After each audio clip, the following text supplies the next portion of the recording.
Shalom kekasih Kristus, salam waktunya mengalami terobosan. Hari ini saya berharap kita semua dalam keadaan sehat, bahagia, dan senantiasa dalam penyertaan Tuhan. Mari kita tetap melekat dalam Tuhan melalui renungan hari ini, agar firman Tuhan yang kita terima dapat membawa iman kita dalam Tuhan semakin kokoh dan menghasilkan buah yang baik bagi Tuhan. Kita berdoa. Bapa Surgawi, terima kasih buat kesempatan dan waktu yang Kau berikan pada hari ini, sehingga kami dapat diisi kembali dengan kebenaran firman-Mu. Biarlah firman ini merupakan isi hati-Mu untuk kami. Melalui firman ini kami semakin dibawa untuk memahami akan rencana dan kehendak-Mu. Roh Kudus, tuntun kami agar kami semakin gigih dalam melakukan kebenaran firman-Mu, Tuhan. Terima kasih Tuhan Yesus. Ini doa kami dalam nama Tuhan Yesus kami berdoa. Amin. Melekat dalam Tuhan bertema melatih kegigihan. Firman Tuhan terdapat dalam Yosua 1 ayat 9. Demikian firman Tuhan. Bukankah telah kuperintahkan kepadamu, kuatkan dan teguhkanlah hatimu. Janganlah kecut dan tawar hati, sebab Tuhan Allahmu menyertai engkau kemanapun engkau pergi. Kegigihan merupakan ciri paling umum orang-orang yang berprestasi tinggi. Mereka dalam menghadapi tantangan tidak mau menyerah dan mengambil sikap untuk semakin bertahan. Karena semakin lama bertahan, semakin besar peluang terjadinya sesuatu yang menguntungkan.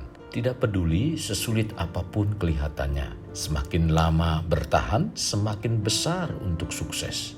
Terkadang kita harus gigih saat dihadapkan rintangan-rintangan tak terlihat yang tidak dapat diperkirakan atau tidak dapat diantisipasi perencanaan sedetail apapun. Jalannya mungkin akan sangat sulit, tetapi yang harus kita lakukan untuk tidak menyerah ketika menghadapi hal-hal baru, apalagi hal yang tidak menyenangkan bahkan menyusahkan. Mengutip B.C. Forbes, pendiri majalah Forbes, sejarah telah memperlihatkan bahwa pemenang yang paling mengesankan biasanya menghadapi rintangan paling memilukan sebelum mencapai kemenangan. Mereka menang karena tidak mau dibuat patah semangat oleh kekalahan mereka. Kekasih Kristus, untuk memiliki kemenangan diperlukan kegigihan, dan untuk mempunyai kegigihan kita perlu melatih diri untuk memperoleh kegigihan tersebut. Sehubungan dengan kegigihan, perjuangan bangsa Israel untuk memasuki tanah perjanjian juga tidak kalah gigih.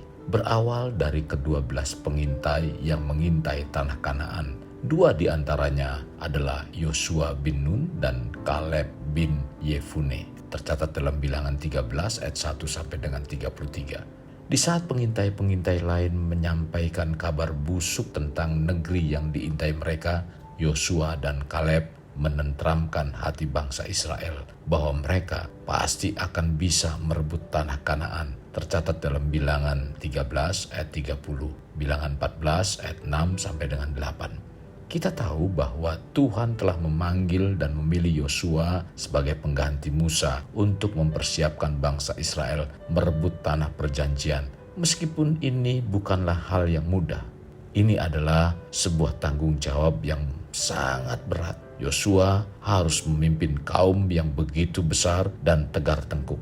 Secara manusia, Yosua pasti tidak mampu, namun Tuhan mengatakan sampai 3 kali hal yang sama. Kuatkan dan teguhkanlah hatimu. Keberhasilan bangsa Israel merebut tanah perjanjian berawal dari keteguhan hati dan kegigihan seorang pemimpin yang bernama Yosua, yang bersumber dari kuasa Allah yang begitu besar untuk memampukan mereka gigih berjuang sampai berhasil menduduki tanah perjanjian. Mereka gigih karena Allah menyertai mereka. Mereka gigih karena pemimpin mereka penuh hikmat dan pengurapan Allah. Mereka gigih karena mereka tahu betul apa yang mereka perjuangkan. Jika saat ini kita masih harus berjuang untuk kehidupan kita, tetaplah gigih dan pantang menyerah. Karena kita tahu apa tujuan dari perjuangan kita. Tuhan pasti menyertai, menguatkan, dan meneguhkan kita. Yesus mengajarkan tentang perumpamaan seorang yang meminjam roti ke rumah sahabatnya. Lalu katanya kepada mereka, "Jika seorang di antara kamu pada tengah malam pergi ke rumah seorang sahabatnya dan berkata kepadanya, 'Saudara, pinjamkanlah kepadaku 3 roti, sebab seorang sahabatku yang sedang berada dalam perjalanan singgah ke rumahku dan aku tidak mempunyai apa-apa untuk dihidangkan kepadanya.' Masakan ia yang di dalam rumah itu akan menjawab, 'Jangan mengganggu aku. Pintu sudah tertutup dan aku serta anak-anakku sudah tidur.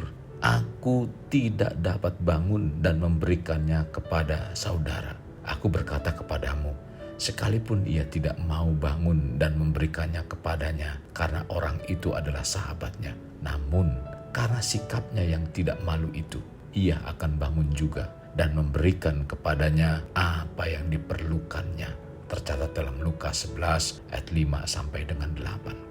Teladan yang dapat kita ambil dari perumpamaan ini adalah dia tidak meminta untuk dirinya sendiri. Orang tersebut meminta roti bagi temannya yang lain. Dalam perumpamaan ini, Yesus mengajarkan kita tentang meminta dengan gigih. Orang dalam perumpamaan tersebut tahu bahwa sahabatnya memiliki roti dan dia tahu bahwa temannya yang lain sedang membutuhkannya dan dirinya tahu bahwa ia bisa menghubungkan mereka berdua sehingga kebutuhan orang lain dapat terpenuhi. Karena kegigihannya dalam meminta, akhirnya sahabatnya memberi roti tersebut. Hal yang sama juga dengan Tuhan. Jika kita terus mendesak, kita gigih dengan doa-doa kita, maka kita akan menerima jawaban atas doa-doa tersebut. Mari kita melatih kegigihan dalam menghadapi setiap tantangan yang kita hadapi. Dengan kegigihan kita dalam bertindak, dalam berpikir, dalam berdoa, maka pastilah Tuhan akan membuat kita perubahan dan menerima terobosan di setiap sisi kehidupan kita. Kekasih Kristus, kita alami terobosan hidup. Untuk mengalaminya, mulailah dengan mengenal prinsip-prinsip kerajaan Allah serta menjadi warga kerajaan. Kita berdoa. Bapa Surgawi, terima kasih. Firman yang menyegarkan kami, firman yang mencerahkan iman percaya kami Tuhan. Firman ini mengajak kami untuk kami melatih kegigihan kami Tuhan dalam menghadapi kondisi dan peristiwa-peristiwa apapun yang sedang kami alami, bahkan yang sedang menekan dalam iman percaya kami. Tuhan, kami percaya, biarlah kami tidak putus-putusnya untuk berharap kepadamu Tuhan. Dan kami percaya bahwa Tuhan adalah Tuhan yang tidak pernah berubah. Tuhan yang tetap memperhatikan apapun kondisi kami. Karena Engkau sudah melakukannya, mati di kayu salib untuk dosa dan kesalahan kami. Tuhan, hari ini kami memperingati hari kematian-Mu Tuhan. Kami mengucap syukur buat kematian-Mu, di mana Engkau gigih melakukan yang terbaik untuk kami, penebusan dosa yang selama ini Tuhan seharusnya kami menanggung apa yang harus kami tanggung, tetapi Engkau telah melakukannya untuk kami. Biarlah kami mau tetap tinggal dalam kebenaran firman-Mu. Engkau sudah melakukannya untuk kami Tuhan. Ampuni kami bahwa kami senantiasa melihat akan pengorbanan-Mu untuk membuat iman kami tetap kokoh, gigih dalam kami menghadapi tantangan-tantangan. Biarlah semuanya ini untuk hormat kemuliaan nama Tuhan. Pimpin kami dan kuatkan kami. Dalam nama Tuhan Yesus kami berdoa. Amin.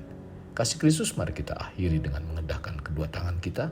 Terimalah anugerah berkat dari Allah Bapa, kasih sayang daripada Yesus Kristus dan persekutuan dengan Roh Kudus yang mencurahkan berkat secara rohani, berkat secara jasmani dan berkat secara ekonomi, di mana berkat Abraham, berkat Ishak, berkat Yakub dicurahkan dan dilimpahkan dari saat sekarang sampai Maranatha tiba, dalam nama Tuhan Yesus. Amin.